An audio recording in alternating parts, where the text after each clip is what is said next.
everybody. Welcome to the Stock Car Spectacle. I'm Ian Jortson. I'm Mike Gamble. And I'm Nick Kinzel. And we just had a wild weekend at Daytona International Speedway to kick off the NASCAR season. But before we dig into all that, let's start off with our Diecast of the week. Nick, what you got? Well, given that Front Row Motorsports 34 car went to victory lane with Michael McDowell this weekend in the Daytona 500, I don't have a Michael McDowell car, but what I do have is a Front Row Motorsports 34 car, and that would be the Kentucky Fried Chicken number 34 car of David Reagan. So for all you who don't know, I love KFC, and this car was $25 on the Black Friday sale. And I've never debuted. This is its debut on the Stock Car Spectacle. I've never used it for a diecast of the week before, and it's pretty sweet. All right, Mike, what'd you bring? All right, boys. We just finished up the Daytona 500, so you know what that means. We're moving to the first road course race of the year.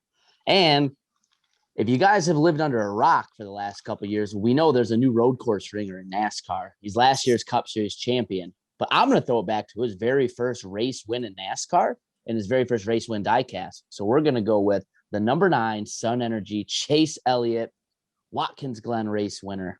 And there she is in all her glory with the beautiful fake windshield wiper. Oh, yeah. And just another sexy, sexy Sun Energy car. As we know, some of the best looking cars on the track week in and week out when they would run them. Oh, one of my favorite Chase Elliott paint schemes. I just love that fire on the front of the car. That just looks so badass. Yeah, they had a couple really good schemes with Chase. The one on the 24 with the black, but went to the orange on the sides, I really liked. And this one I thought was a little more simpler, but that's one of the things I actually liked about it too. Just the blue with the flames give it a really, in my opinion, really badass look. So this was a no-brainer race win buy for me.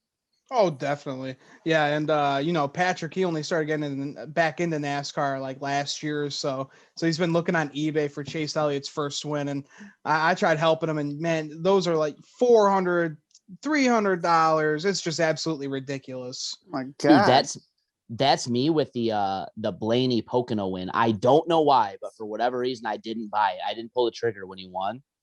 And one time I saw it for $60. And again, don't know why I didn't buy it then. And now you can't find it anywhere for a decent price. So I feel your pain, Kodo. Yeah. All right, guys. So for my diecast of the week, we're going to the Daytona Road Course, but I had to bring out one of my road course diecast wins with Kevin Harvick's Sonoma win from 2017. I love it how they kind of threw it back to his old Good Wrench paint scheme that he had in 2001, 2002.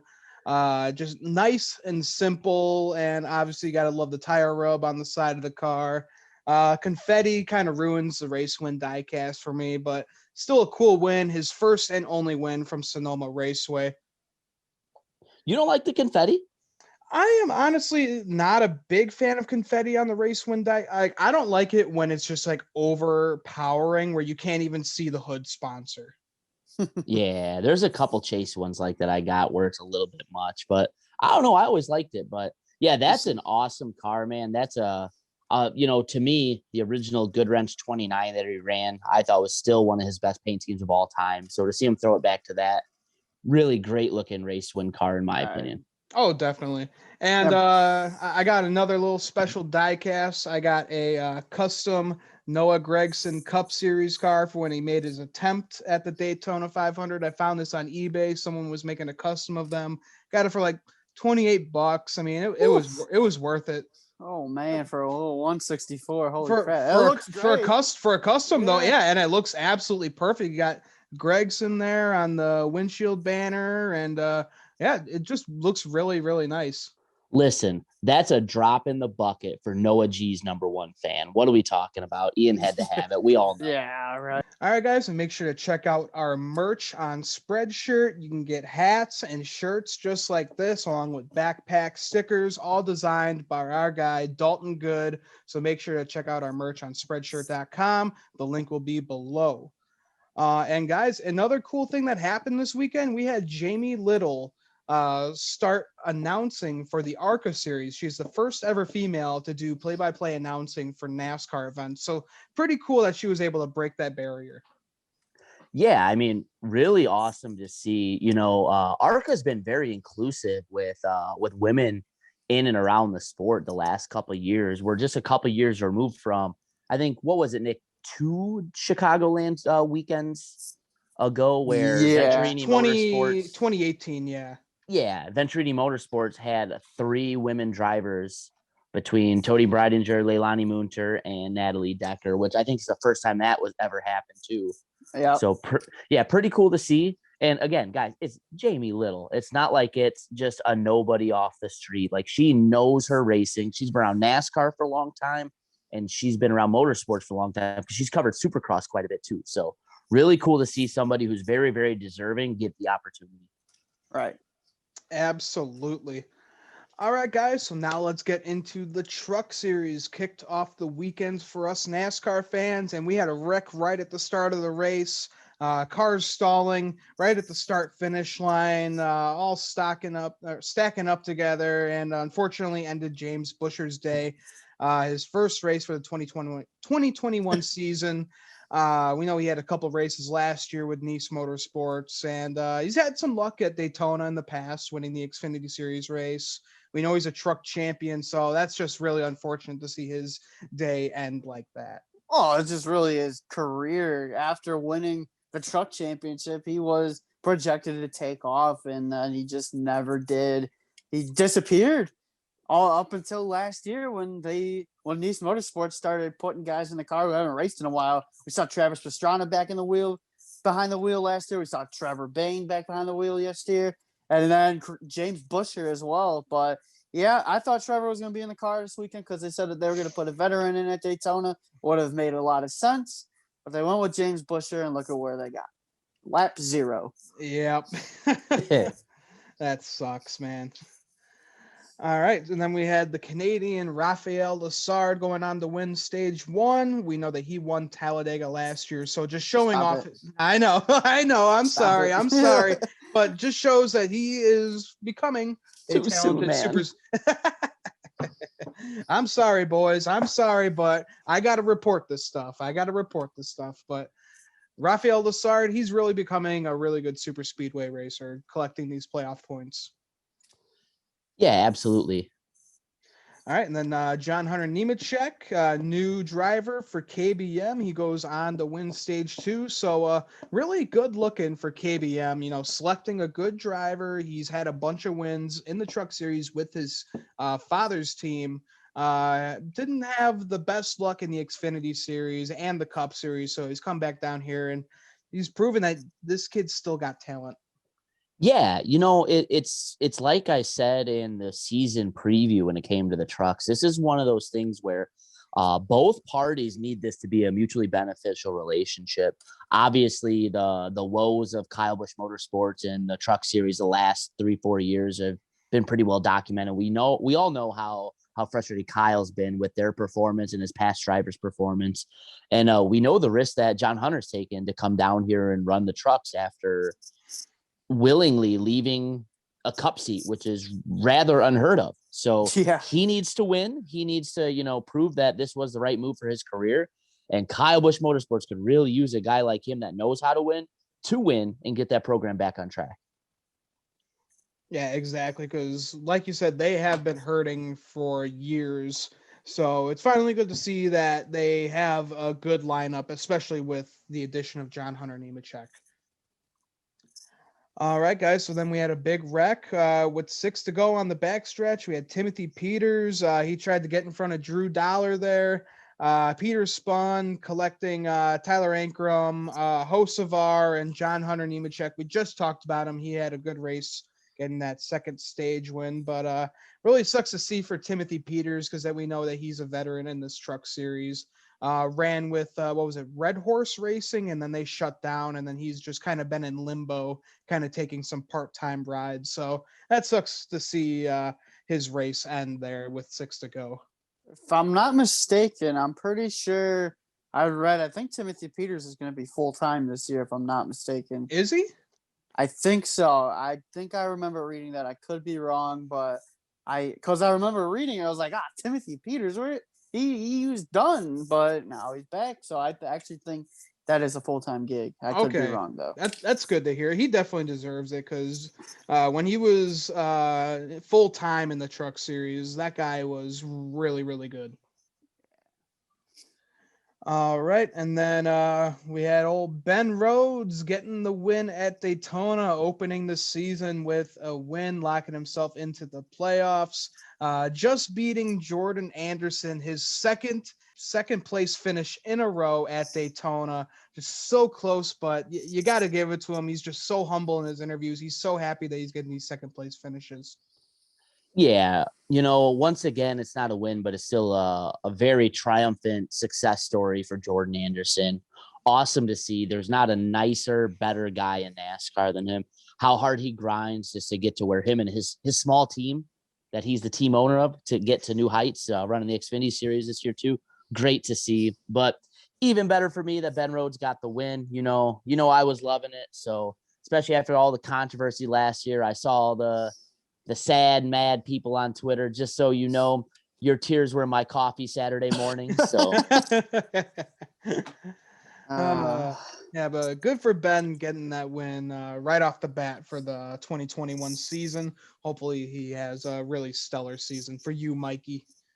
Yeah. So the best part about that for me, he's been doing this thing the last couple of years where he's good on points, but then he waits until like right before the playoffs to get a win, or doesn't get a win and has to try to point his way through. So we don't got to worry about it this year now, boys. There you go. Locked in, buddy.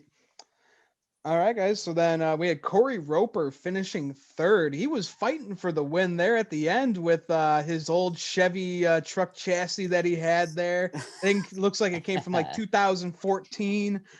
Good for him getting that third place. Coming off of turn 4, I was like, Corey Roper is going to win this race. I thought Ben Rhodes was almost too far back to do anything. Then he just flew past him. But, yeah, what a run for some of the underdogs. Jordan Anderson obviously thought if this was Talladega, Jordan Anderson would have won that race with the run that he had on the bottom coming there. But, yeah, Corey Roper never would have saw that coming. But cool finish regardless. Oh, definitely. Yeah. And then some other underdogs. We had Ryan Truex. He finished 4th. And then Carson Hocevar finished 5th to round up the top 5. So pretty good top 5 for these guys that desperately are going to need points throughout the year. Because we know Ryan Truex isn't really the best driver. But we'll see. Maybe he'll change our mind with Nice Motorsports. Who knows? Yeah. Nice Motorsports trying to turn a career around. That's funny. Nick is oozing with optimism over there, boys and girls. So, but you know what, boys? Once again, the Truck Series did not disappoint. It wasn't as big a wreck fest as I thought it would be. Usually the trucks get to Daytona and it just gets wild. Just absolutely just, what show going on. But I thought the racing overall was pretty good. Yeah, we had our wrecks, but I thought they put on a great entertaining show. So without a doubt. All right, let's go into the Xfinity Series. Right off the bat, we had Brandon Jones winning stage 1. And then Brett Moffitt with Our Motorsports in the 02 went on to win stage 2. As that was happening, Brandon Jones spins behind them and goes into the wet grass, destroying his front end. So it's good that he went and got that playoff point. Things just don't work out for Brandon Jones ever. Nope. Oh, but just wait until he wins like 4 races out of nowhere this year. Just the most random races you can think of, because that's exactly what happened to him last year. He's going to squeak his way into 4 wins, and we're just going to be like, Brandon Jones, what the? And then other weekends, he's going to prove that he still sucks. Yeah, he'll finish last in those other races. Yeah. I don't get the guy. He's hot, and then he's just hot garbage. I've never heard that one before, and I actually really like it.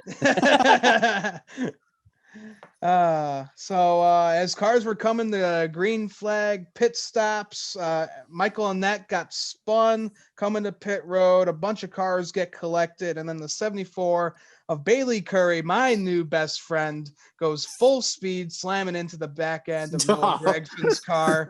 Just absolutely no reason to do that. That just sucks because Noah had a hot rod on Saturday night.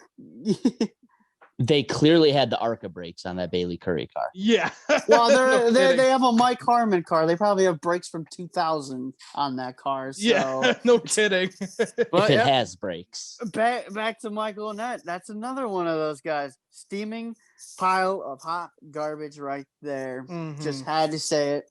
Michael Annett is not good. I mean, he's only got one career win, and he's been racing for I think damn near a decade now in the Xfinity Series. At least 6 years, at least 5 to 6 years now at Junior Motorsports, and that's his only career win. He's always been the worst one there. Yep. I don't know, man. I mean, it's so, just go ahead, Mike. Is this what we're doing tonight, boys? We're just not pulling any of the punches, just telling the whole SCS community how we really feel. It needs to be told, man. Like we all know he only has that ride because of his Pilot J connections, the Flying J connections, whatever the hell it's called. I mean, he's getting old, so hopefully retirement's coming soon for him, and somebody who actually has talent can get inside that race car. And then the whole state of Iowa will have nothing to watch.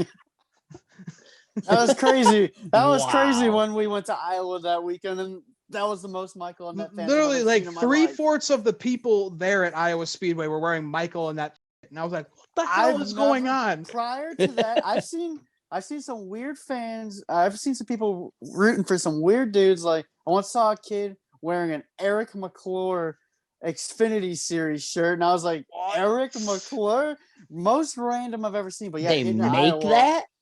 he had to have gotten it from a what's it called?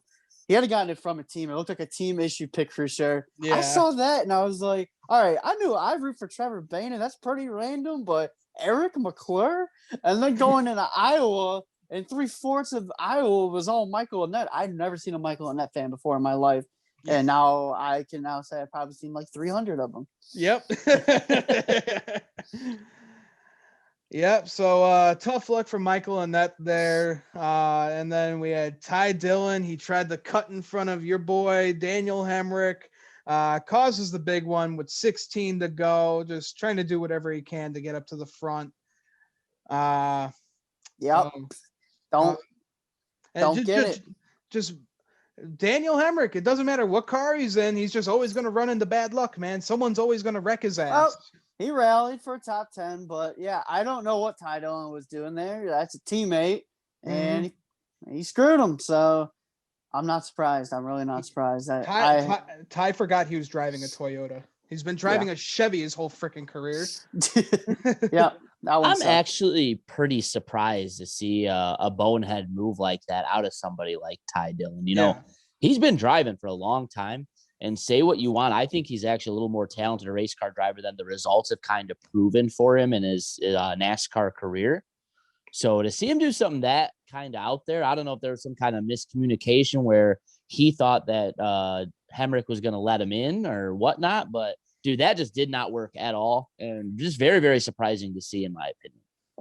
Oh, well, he had such a hot rod, so you knew he was in a rush to try and get back up to the front. Dillon had one of the best cars there all day, but he had to do that to a teammate. That really sucked, but Hemrick still rebounded and rallied for a top 10 finish with a beat up race car. So woo to that, but also woo NASCAR. We're going to a road course this weekend, so can't wait.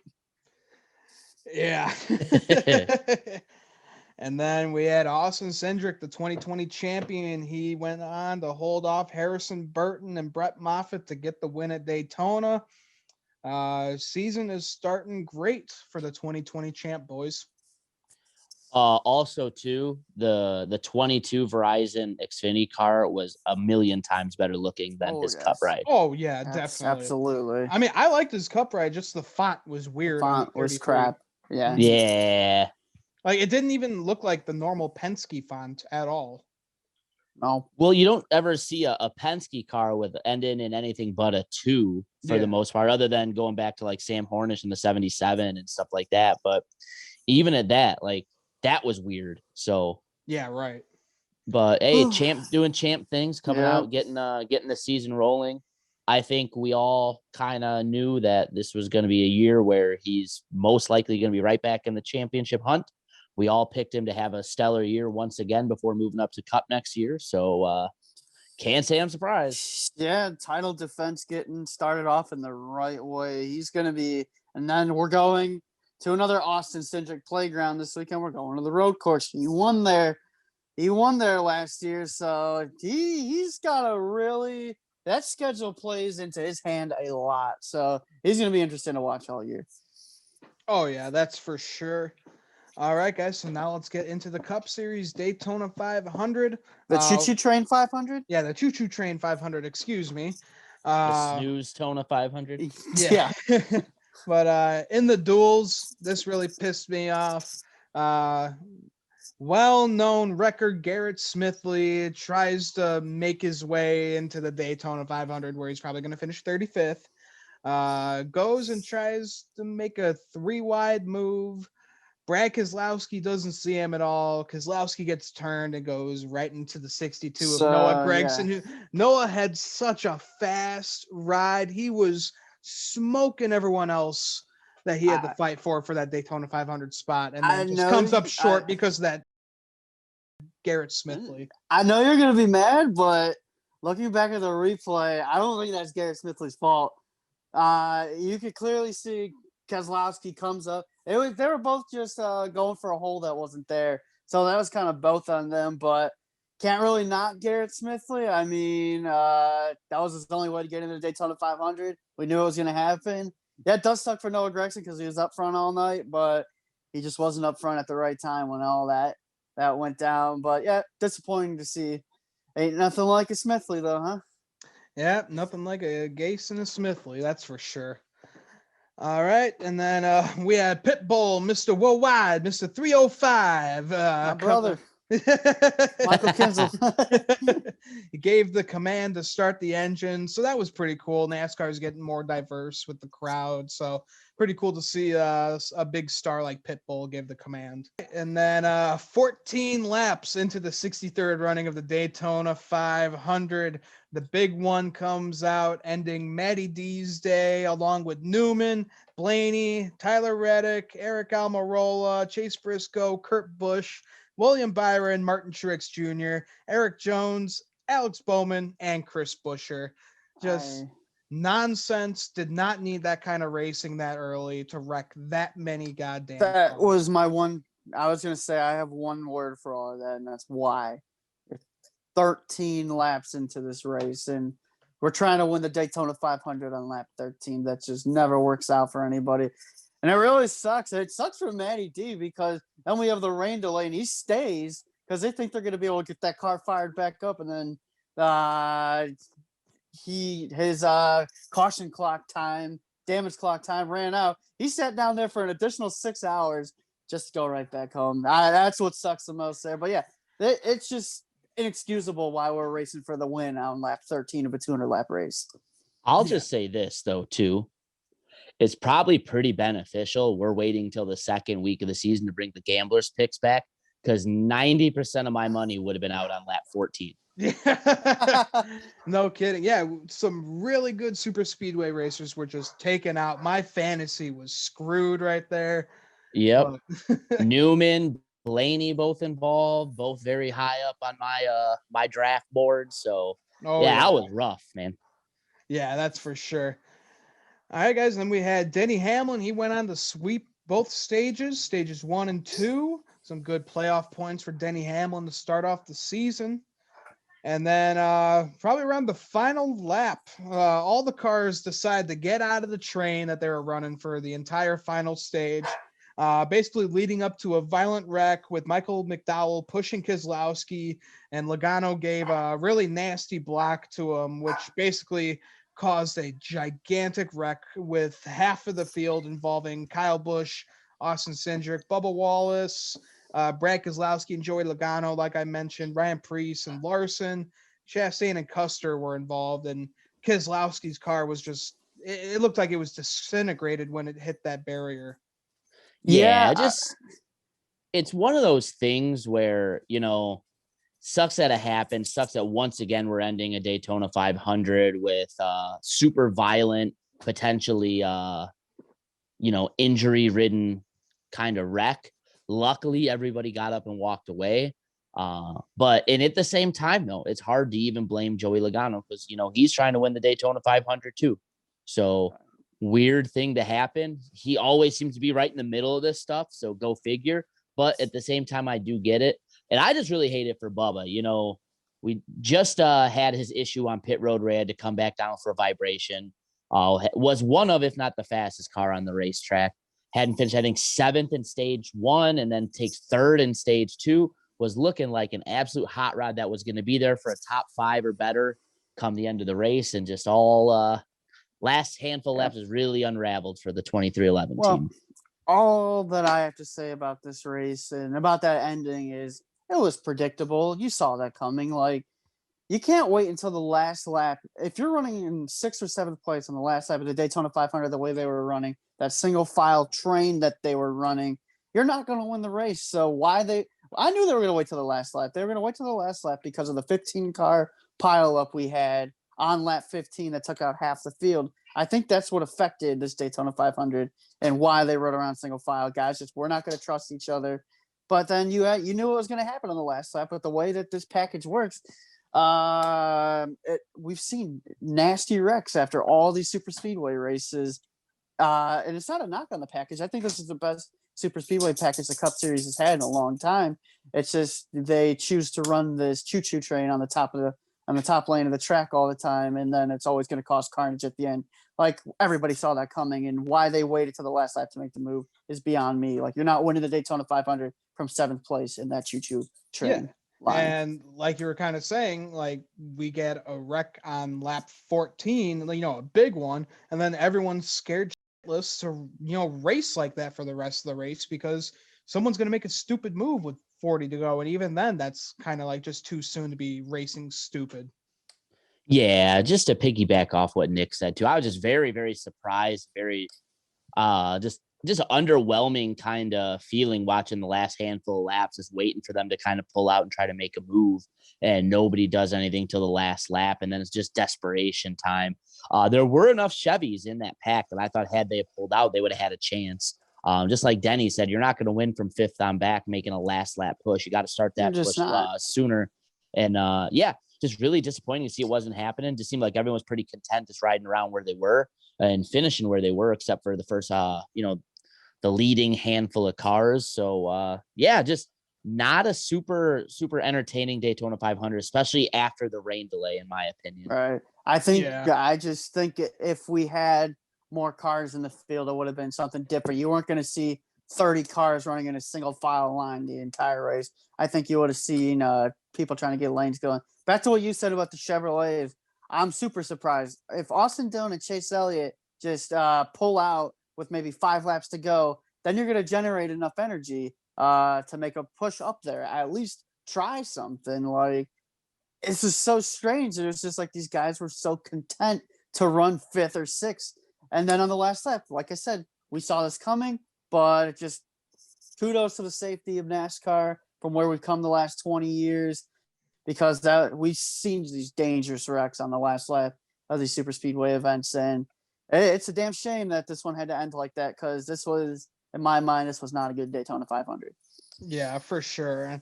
I really just felt for Brad Keselowski last time, because I feel like he was the one to get that 500. He was sitting in 2nd place right at the start, right at the end of the race. And man, he had himself a rocket, never won the Daytona 500. And we just saw the emotions come from him, throwing his helmet down to the ground as hard as he could.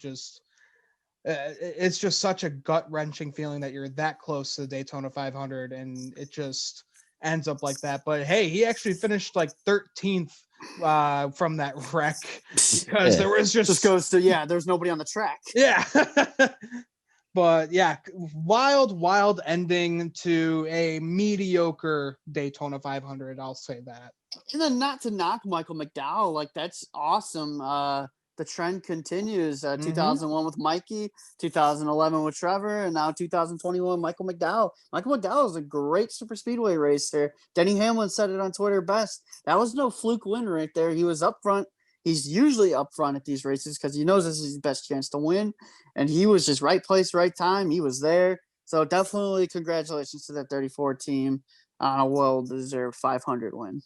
Yeah, and I think for me, that's the thing that's the most disappointing about it is a long time coming super speedway win for Michael McDowell. Nick, you've been on him for a while. It seems like every year since I've been on the show with you guys, since the show's inception, really, that we're talking about picks for super speedways. He's somebody that you bring up, and for good reason. He's good here. He's good at these kind of racetracks, and he finally got the payoff, and it had to be in one of the most, I don't want to say boring because I didn't think the race was boring per se, It was but just tame. we'll just say underwhelming. Yeah.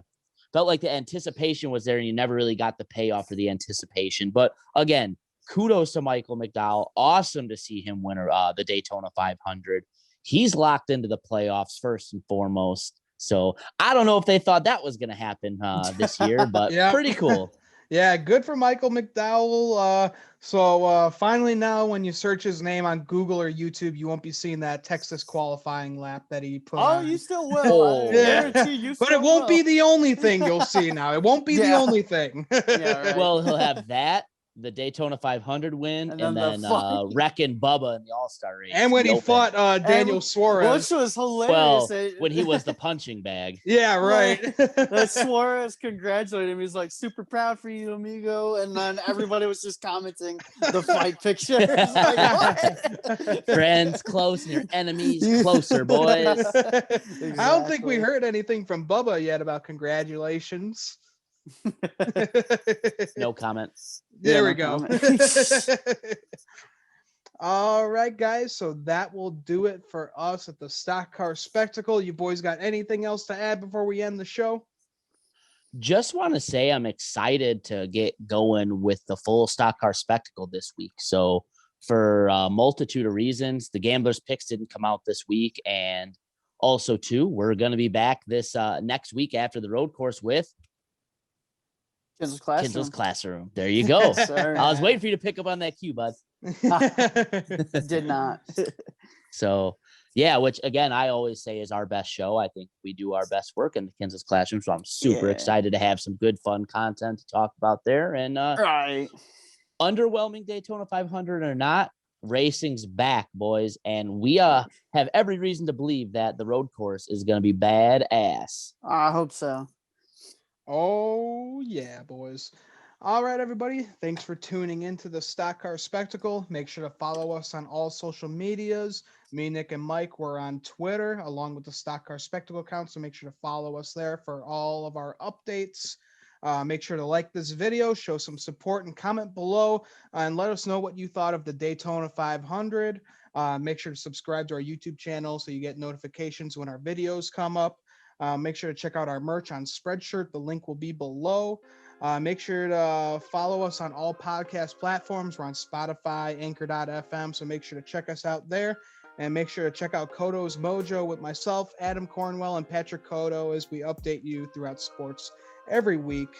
And make sure to check out our other shows. We will be doing the Daytona Road Course preview this week, and Ian's Pit Stop is back as we kind of talk about the new cruise show that came out and some other stuff that happened off track. So make sure you guys tune into that this week.